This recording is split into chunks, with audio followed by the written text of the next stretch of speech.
According to some new polling just out, the vice president has now jumped ahead of former President Donald Trump in 3 crucial battleground states.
The race is closer. There's no doubt about it.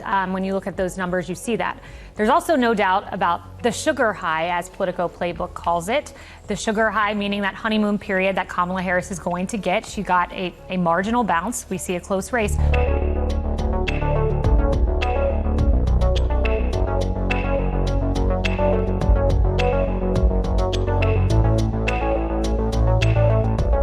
What has not changed for Trump and Republicans are the fundamentals. In each of the states you put up, he has an advantage, plus 30 on the economy, thereabouts. He has an advantage about plus 80 on immigration, the 2 top issues. She has an advantage on abortion. So you stick to the issues. The fundamentals are the same. You just have a different person at the top of the ticket.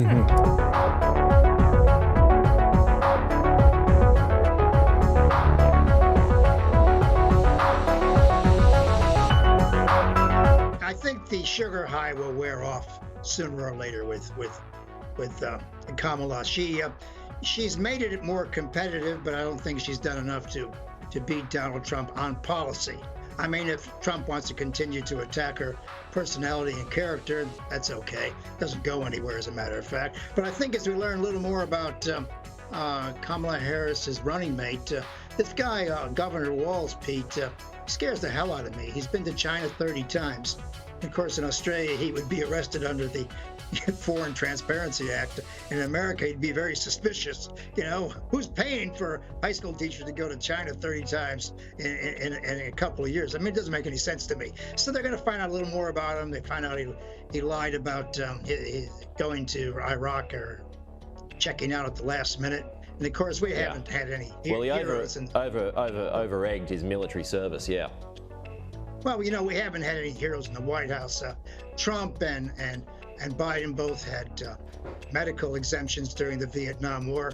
Bill Clinton stayed at college and university long enough to avoid the war, and George W. Bush stayed in the National Guard, so he didn't have to go anywhere. I mean, we haven't had any, Captain Marvels in the White House recently. So there's none of that going on. Yeah, Kerry, of course, got swift-boated at the end. We had a whole bunch. I don't know why people have to say they've gone to war to make themselves more presidential. Yeah. This is the irony, Pete. Yeah. I think your audience will get a kick out of it this morning. The United States, the president is the most powerful job in the world, and only has 2 qualifications: that you're born in the United States and you're over 35. I mean, it's a very low bar to run for office. A very, very low bar. Hey, so when it comes to this bounce that Kamala Harris has got, and it's going to continue, it's going to go into the convention, and after that, maybe there'll be a reckoning, we'll see.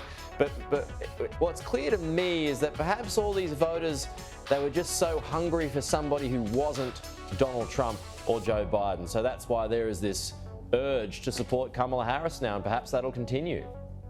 You're quite right. The public was sort of fed up with both Trump and and Biden in terms of their age. They wanted somebody else. Look, I think you might be right there, and I've talked to some Europeans, diplomats recently, who think that Harris is going to pull this off. But I think at the end of the day, I think these protests coming up in Chicago in a couple of days, and they're going to be 30, 40,000 people there protesting Joe Biden's policies in the Middle East.